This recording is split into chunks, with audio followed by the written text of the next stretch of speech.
Eu converso agora com o médico residente aqui do Hospital Maicé, Dr. Marcos Folador, falando sobre a influenza. Doutor, primeiramente, o que é a influenza? A influenza, ela é um vírus respiratório, né? É um dos grandes causadores desse alvoroço que está tendo agora, né, nesse período do inverno, né? Em relação a gripes e resfriados, né? Doutor, os principais sintomas da influenza? Olha, pode variar de pessoas para pessoas, né? Mas geralmente fadiga, mal-estar, cansaço, dor de cabeça, tosse, dor de garganta, febre também. Importante ressaltar que vírus também causa febre. Muitas vezes as pessoas com febre acham que estão com uma infecção bacteriana. No entanto, o vírus também pode causar isso, tá? Bem importante ressaltar. Porque aí a gente vê o uso indiscriminado de antibióticos, né? Sendo que muitas vezes não há necessidade, né? É importante que a pessoa, sentindo esses sintomas, procure orientação médica. Com certeza, né? A pessoa que apresentar quadro a gente fala de rinorreia, que é quando começa a ter a saída de catarro do nariz, tosse, dor de garganta, ela tem que ir tateando os sintomas, né? É um sintoma leve, procura OBS. Já com um quadro um pouco mais arrastado, é interessante que ela vá procurar a UPA, né? Que é, digamos, um nível intermediário.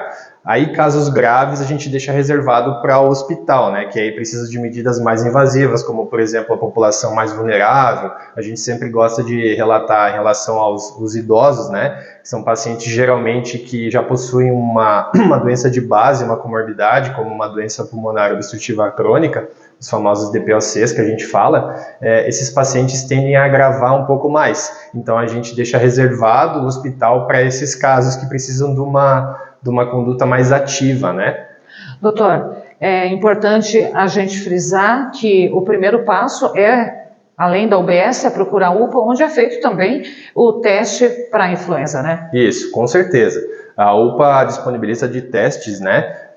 Para que seja feito até para a gente ter um controle, porque essa população que é diagnosticada, ela precisa ter alguns cuidados especiais para não acabar transmitindo para as pessoas mais vulneráveis, porque muitas vezes a pessoa jovem, ela mora numa casa com idosos, com crianças, e essas pessoas estão mais vulneráveis aos sintomas, podendo piorar mais facilmente o quadro de saúde.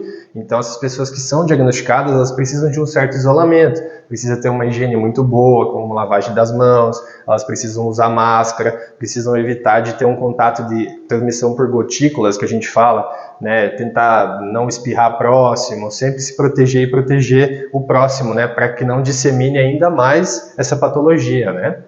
Doutor, em relação a pessoa com influenza, diagnosticada já com influenza, ela precisa ficar isolada das outras pessoas? É interessante que a pessoa tenha de 5 a 7 dias de isolamento, né? Mas o mais importante é a prevenção, certo? E como que a gente previne?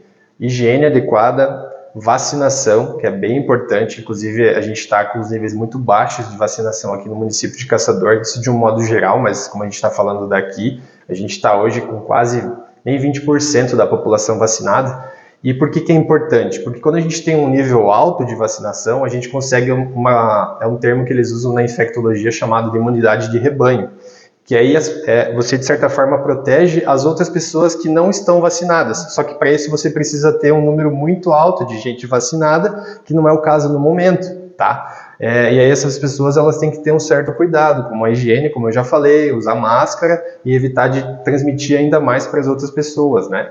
Doutor, essa questão da influenza nesse ano de 2025, o senhor vê como preocupante aqui para Caçador, pelo menos? Com certeza, porque a gente está tendo internações muito graves. A principal causa de morte em pacientes idosos é pneumonia, certo? Já por si só.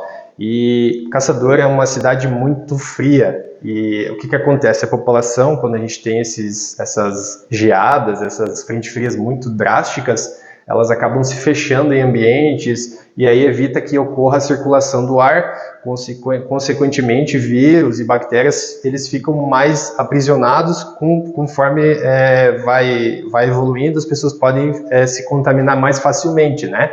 E a gente está tendo muitos casos de pacientes já, principalmente crianças, né, recém-nascidos, a fase ali dos lactentes também está vindo muito para o hospital, e pacientes idosos com doenças de base. Então, o paciente que é tabagista há muitos anos, paciente que tem fogão a lenha há muitos anos também, eles desenvolvem uma doença pulmonar enfisematosa, doença pulmonar obstrutiva crônica, e esse vírus, ele é como se fosse a porta de entrada para infecções oportunistas, como, por exemplo, bactérias.